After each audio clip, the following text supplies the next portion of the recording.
നമസ്കാരം, welcome to the India press. എൻ്റെ പേര് കൃഷ്ണരാജ്. നമ്മൾ കേട്ടിട്ടുള്ള ഒരു വാചകമുണ്ട്, Java is simple, Java is powerful, Java is robust. ഇതൊരു തമാശയായി ഒരു സിനിമയിൽ പറഞ്ഞ കാര്യമാണ് എങ്കിലും ഈ പറഞ്ഞ ക്വാളിറ്റീസ് എല്ലാം ജാവ എന്ന പ്രോഗ്രാമിംഗ് ലാംഗ്വേജിന് ഉള്ളതാണ്. ജാവ വളരെ സിമ്പിൾ ലാംഗ്വേജ് ആണ്, എന്നാൽ പവർഫുൾ ആൻഡ് റോബസ്റ്റ് ലാംഗ്വേജ് ആണ്.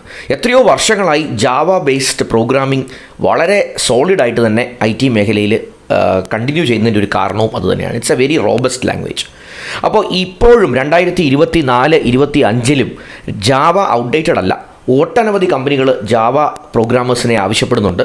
പല വലിയ കോൺസെപ്റ്റുകളുടെയും അല്ലെങ്കിൽ വലിയ പ്രോജക്റ്റുകളുടെയും അടിസ്ഥാനം ജാവയിലാണ് ഇപ്പോഴും ഉള്ളത്, അല്ലെങ്കിൽ ഇപ്പോഴും ഡെവലപ്പ് ചെയ്തുകൊണ്ടിരിക്കുന്നത്.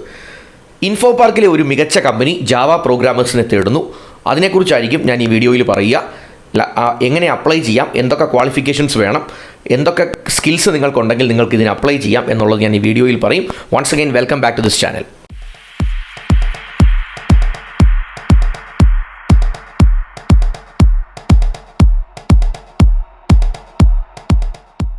ഇൻട്രൊഡക്ഷനിൽ ഞാൻ പറഞ്ഞതുപോലെ തന്നെ ഇൻറ്റ് ബ്രെയിൻസ് പ്രൈവറ്റ് ലിമിറ്റഡ് എന്ന ഇൻഫോ പാർക്ക് കൊച്ചിയിൽ പ്രവർത്തിക്കുന്ന ഒരു കമ്പനി.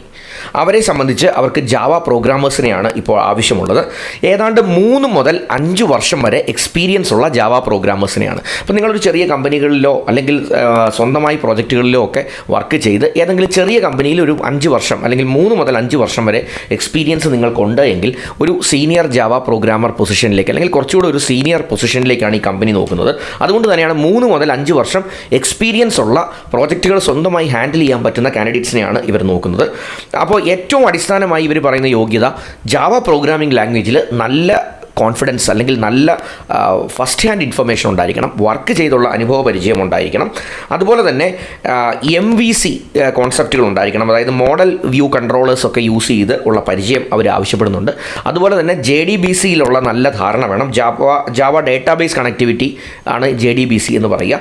അപ്പോൾ അതിനെക്കുറിച്ചുള്ള നല്ല നോളജ് ഉണ്ടായിരിക്കണം. പിന്നെ ജാവ 8, 9, 10 വർക്ക് ചെയ്തുള്ള ഒരു അനുഭവ പരിചയം, അതുപോലെ തന്നെ മൾട്ടി ത്രെഡിംഗ്, മൈക്രോ സർവീസസ് എല്ലാം ഉപയോഗിച്ചുള്ള പരിചയം ഇവർ ആവശ്യപ്പെടുന്നുണ്ട്. ആമസോൺ വെബ് സർവീസസുമായുള്ള നല്ല പരിചയം, അല്ലെങ്കിൽ AWS ക്ലൗഡ് ഇൻ്റഗ്രേഷൻ കാര്യങ്ങളൊക്കെ ചെയ്ത് ഉള്ള ഒരു പരിചയം നിങ്ങൾക്ക് വേണ്ടതാണ്. അതുപോലെ തന്നെ സ്പ്രിംഗ് കോർ അല്ലെങ്കിൽ സ്പ്രിംഗ് JPA പോലെയുള്ള ഡൊമൈനുകളിലൊക്കെ ഉള്ള ഒരു വർക്ക് എക്സ്പീരിയൻസ് നിങ്ങളുടെ റിക്വയർമെൻ്റ് ആയിട്ട് അവർ പറയുന്നുണ്ട്. പിന്നെ CI/CD നോളജ് പറയുന്നുണ്ട്, അതായത് കണ്ടിന്യൂസ് ഇൻ്റഗ്രേഷൻ, കണ്ടിന്യൂസ് ഡെലിവറി, അതാണ് CI/CD എന്ന് പറയുക. അപ്പോൾ ഈ CI/CD ഒരു കേപ്പബിലിറ്റി നിങ്ങൾക്ക് വേണം. അതിനുവേണ്ടി CI/CD ടൂൾസ് ഉപയോഗിച്ചുള്ള പരിചയം, ഫോർ എക്സാമ്പിൾ ജെൻകിൻസ് പോലെയുള്ള ഓട്ടോമേഷൻ പ്ലാറ്റ്ഫോംസ്, ഇതൊക്കെ ഉപയോഗിച്ചുള്ള പരിചയം കൂടെ ഇവർ ആവശ്യപ്പെടുന്നുണ്ട്. അപ്പോൾ അടിസ്ഥാനപരമായി നിങ്ങളൊരു നല്ല ജാവ പ്രോഗ്രാമർ ആയിരിക്കണം. അതിൻ്റെ കൂടെ ഈ പറയുന്ന രീതിയിലുള്ള ടെക്നോളജികളിലൊക്കെ ഒരു അനുഭവ പരിചയം നിങ്ങൾക്കുണ്ട് എങ്കിൽ ഇതിനെ ഒന്ന് അപ്ലൈ ചെയ്ത് നോക്കുക. നിങ്ങൾക്ക് നിങ്ങളുടെ റെസ്യൂമേ, നിങ്ങളുടെ ക്വാളിഫിക്കേഷൻസ്, നിങ്ങളുടെ എക്സ്പീരിയൻസിനെ എല്ലാം ഡീറ്റെയിൽഡ് ആയിട്ട് പറഞ്ഞ ഒരു റെസ്യൂമേ തയ്യാറാക്കി അത് ഇവരുടെ HR ഇമെയിൽ ID ഷൂട്ട് ചെയ്യാൻ ശ്രമിക്കുക. ഞാൻ എങ്ങനെയാണ് അപ്ലൈ ചെയ്യേണ്ടത്, ഏത് ഇമെയിൽ ID അപ്ലൈ ചെയ്യേണ്ടത്, അവരുടെ കമ്പനി ഡീറ്റെയിൽസ് അല്ലെങ്കിൽ അവരുടെ വെബ്സൈറ്റ്, ഇതെല്ലാം ഞാൻ ഡിസ്ക്രിപ്ഷനിൽ ഇട്ടേക്കാം. അപ്പോൾ ഇതൊക്കെ ഒന്ന് മനസ്സിലാക്കി ഒന്ന് അപ്ലൈ ചെയ്യാൻ ശ്രമിക്കുക.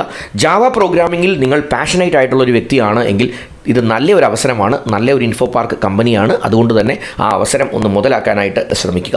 Last date of application December 20 അപ്പോൾ അതിന് മുമ്പായി ഈ ആപ്ലിക്കേഷൻ നിങ്ങൾക്ക് നടത്താൻ സാധിക്കട്ടെ. എൻ്റെ വീഡിയോ ആദ്യമായിട്ടാണ് നിങ്ങൾ ഈ ചാനലിലൂടെ കാണുന്നത് എങ്കിൽ ദയവായി സബ്സ്ക്രിപ്ഷൻ ബട്ടൺ ഒന്ന് ഹിറ്റ് ചെയ്യാൻ ശ്രമിക്കുക.